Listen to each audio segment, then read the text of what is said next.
My girlfriend confessed to cheating on me. I needed a real man, she said with a smirk. Shockingly, my friends backed her up. I just smiled, grabbed my keys, and walked out. By the next morning, my phone was flooded with missed calls, 32 to be exact. Reflecting on it, I should have noticed the signs earlier. They were there, subtle but persistent, scattered across the past few months of our relationship. After 3 years together, though, I kept giving her the benefit of the doubt. That's what I told myself, at least. It started with small changes. Allison began staying late at work more often, which wasn't odd during her company's busy periods. But then I noticed a new perfume I didn't recognize, unfamiliar clothes appearing in our closet, and her phone becoming a constant companion, always within reach. I've never been the jealous type, but something felt wrong. She'd pull away when I tried to hug her while she was texting. She'd step outside to take work calls. And then there were the frequent girls' nights, with people I'd never heard of. One evening, while folding laundry, I saw her phone light up on the coffee table. A message from someone named Jay flashed on the screen. "Miss you already. Last night was..." The rest was hidden, but my gut sank. I didn't want to be the guy who snoops, but it felt like the universe was urging me to face reality. When Allison got home that night, she was in the kitchen, blending a smoothie like everything was normal. The blender's hum filled the apartment as I stood in the doorway watching her. "Who's Jay?" I asked when she turned it off. Her posture stiffened instantly, but then she did something unexpected. She smirked. Not her usual warm smile, but a cold, almost victorious one. "Took you long enough to figure it out, Michael," she said, sipping her drink. "Jay's my boss, and yes, I've been sleeping with him for 2 months. Her casual tone hit like a punch. No remorse, no shame, just pride. "I needed a real man," she went on, smirking again. "Someone who knows what he wants and takes it. Not someone who wastes weekends playing video games with Jacob or watching dumb movies." Her words stung after 3 years together. Through the shock, a strange clarity emerged. Not anger, but understanding. "Does Chloe know?" I asked, thinking of our mutual friend who introduced us. Allison laughed. "She's known for weeks. Most of our friends do. They get it. Jay can offer a future, not just dreams and excuses." That cut deeper than the cheating. Our friends, people we'd shared birthdays, holidays, and countless dinners with, knew and said nothing. They probably laughed behind my back. I opened my group chat with Jacob and Chloe. "Is this true? You all knew?" Jacob replied quickly. "You're great, man, but Allison deserves someone more established. Don't take it personally." Chloe added, "We didn't want to hurt you, but maybe this is the push you need." I looked up to see Allison watching me, that smirk still on her face, waiting for me to lose it, to give her the dramatic scene she could spin to others. Instead, I smiled, a genuine smile that seemed to unsettle her. Without a word, I walked to our bedroom, grabbed my go bag, always packed for weekend trips, took my laptop and keys, and headed out. As I passed through the kitchen, Allison's smirk wavered. "Where are you going?" she demanded. "Out," I said simply. "And Allison, keep the apartment. I'm sure Jay can cover the rent." She started to speak as I closed the door, but I didn't wait to hear it. My phone buzzed with messages, likely from our so-called friends trying to justify themselves. As I drove away, I turned it off and felt something unexpected. Relief. Sometimes losing everything reveals what you never truly had. Update. Thanks for the overwhelming support on my last post. I didn't expect it to resonate so much. A lot has unfolded in the past week, and I'm still processing it. I've been staying at a modest motel on the edge of town. It's not fancy, but it's clean. And the owner, Pete, a kind older man, cut me a deal on the weekly rate after hearing my story. After 2 days of silence, I turned my phone back on. 32 missed calls, 47 texts, mostly from Allison, some from Jacob and Chloe, and a few from unknown numbers. But what stood out was the social media storm. Allison had been busy crafting a narrative I barely recognized. Her Instagram stories painted me as a controlling, jealous boyfriend who monitored her every move.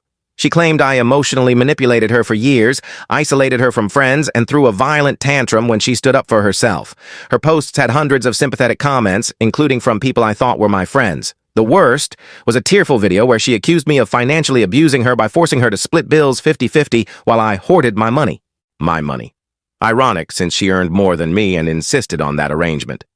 Then came a text from Gemma, a longtime co-worker. "Check your email. Something's going around the office about you." Sure enough, there was a company-wide email about fostering a safe workplace, with a not-so-subtle reference to recent concerning behaviors from unnamed employees. The timing was no coincidence. I should have been furious. Maybe I should have fought back, shared my side online. Instead, I felt curious. How far would she push this? Pretty far, it turned out. I stopped by our local coffee shop thinking it was a safe spot since Allison hated their coffee. Wrong. The barista, usually friendly, gave me a look like I was trash. Later, I learned Allison had become a regular there, sharing her survivor story with anyone who'd listen. Then things took a turn. While picking up clothes from storage, I ran into Juliana, Allison's supposed best friend. She looked nervous, glancing around as if scared to be seen with me. "Be careful," she whispered. "Jay isn't just her boss. His wife is connected, really connected, and Allison's been telling her you're unstable, even dangerous." I asked why she was warning me. Her eyes darted around. "Because this isn't the first time. Before you, there was another guy at work. Allison and Jay did the same thing to him. He left town. That conversation shifted everything. I spent the night digging through public records and social media. The previous guy, Mark, was real.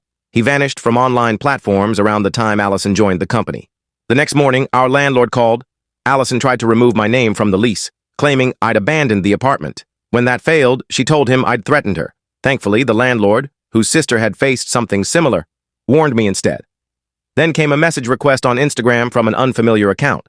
A woman in her 40s, elegant, with expensive jewelry. Her message was brief. "We need to talk about my husband and your girlfriend. Coffee tomorrow?" Signed, Mrs. J. "I'm meeting her soon." Something tells me Allison's real man story is about to get messy. Watching her weave this web of lies, seeing our friends take her side based on nothing but her word, it's been freeing. Every post, every fake tear, every twisted story just confirms I'm not losing anything worth keeping. Update 2. Sorry for the delayed update. The past 2 weeks have been intense. The coffee meeting with Mrs. J changed everything. She'd been collecting evidence for months, not just about Allison and her husband, but about a pattern at the company. Juliana's mention of the guy who left town, he wasn't the only one. Mrs. J had records of 3 similar cases over 5 years. Young employees getting involved with her husband, then helping push out anyone who might expose them. This time, Mrs. J wasn't staying silent. She had texts, emails, expense reports, and even parking garage security footage. She wanted one final piece: public exposure. That's where the annual company party came in. I hadn't planned to go. Why would I? But Mrs. J had a plan. "Sometimes," she said, "the best revenge is letting people reveal who they are." The party was at a swanky downtown hotel. I arrived late, dressed sharper than ever. The looks on Allison and Jay's faces were priceless. She nearly dropped her drink, and he went pale. I didn't have to do much. Chloe, tipsy, approached me first, loud enough for others to hear. "You've got some nerve showing up after what you put Allison through." I just smiled. "What I put her through? Tell me more." That's when Gemma, my coworker, stepped in. She'd been quietly gathering her own evidence. Screenshots of Allison bragging about her affair in company chats, recordings of her scheming with Jay. "I think we'd all like the real story," Gemma announced. What followed was like watching a house of cards collapse. Mrs. J timed her entrance perfectly, tablet in hand, as the projector accidentally displayed incriminating messages and photos. Allison scrambled to control the narrative, but the real show was Jacob. He'd been filming everything, thinking he'd use it to curry favor with Jay. Instead, he captured Allison's meltdown. "You think you're so clever?" she screamed at me. "You and that bitter old woman trying to ruin everything I've built? Jay loves me. We're going to have a life together." Mrs. J dropped the final blow. Divorce papers already filed. Jay had fed Allison the same promises he'd given others. Same script, different cast. I barely said a word, just watched years of lies unravel. Juliana, silent all evening, finally spoke up to the quiet room. "I helped her," she admitted. "I helped her ruin that other guy's reputation. I can't do it again." By midnight, the party was over. Allison stormed out, mascara streaming. Jay was holed up with HR. Our friends who'd believed her couldn't meet my eyes. As I left, Mrs. J grabbed my arm. "Thank you for not running," she said. Back at the motel, Pete, still up watching TV, saw my face and grinned. "Good night?" "You could say that," I replied. My phone's been buzzing since. Apologies, excuses, people claiming they never bought Allison's lies. Even Mark, the guy who left town, messaged me. He's been following the drama through mutual contacts. Sometimes karma just needs an audience. Final update. This is the end of the saga. And what a journey it's been. Grab some popcorn. This one's wild. The company party's fallout was bigger than anyone predicted. Within 48 hours, Jay and Allison were asked to resign, but that was just the start. Mrs. J's evidence, falsified expense reports, emails plotting against employees, manipulated performance reviews, went to the board. The company's legal team acted fast, more worried about workplace harassment and financial misconduct than the affairs. Jay and Allison now face civil lawsuits. Mark, the guy who left town, returned with his own evidence. A detailed record of the smear campaign Allison and Jay ran against him. He didn't know what to do with it back then, but Mrs. J connected him with her lawyer. He filed a lawsuit, and then others came forward, former employees with their own stories and proof. What began as one scandal snowballed. Allison tried to spin it with a tearful video, claiming she was Jay's victim and now persecuted. But Juliana stepped up, posting screenshots of their private chats where Allison bragged about her schemes and mocked her targets. Last week, Allison showed up at my motel. Pete called me at work. "That girl you mentioned? She's causing a scene in the parking lot." I took my time getting back. There she was, sitting on my car, mascara streaked, clutching an envelope. "I have dirt on everyone," she said, voice shaky but trying to sound tough. "Help me stop this, or I'll release it all." I laughed. "Go ahead. Burn every bridge you've got." She threw the envelope at me. Photos, screenshots, messages, her years-long insurance policy. I photographed every page while she watched, then handed it back. "Release it. But first, see where your schemes got you." People like Allison hate when their own tactics are used against them. She tore up the envelope in the parking lot, screaming that we'd all regret it. Someone recorded it, and it spread online within hours. The final blow, Mrs. J's divorce was finalized. She got the house, cars, most of their assets. Jay's golden parachute from the company went to legal fees. His reputation is in tatters, his career prospects grim. Allison's moving back with her parents out of state, her social media silent. Our former friends are facing their own consequences for backing her. Jacob sent a long apology claiming he should have been better. I replied with a screenshot of his old messages supporting Allison. He blocked me. Typical.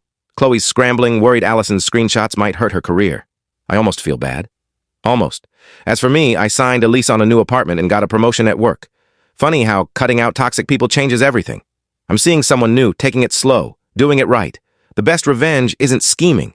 It's living well and letting others destroy themselves. Watching it all unfold has been satisfying, though. This is my last update. Thanks for following along, everyone. Karma doesn't need your help, just a stage to shine.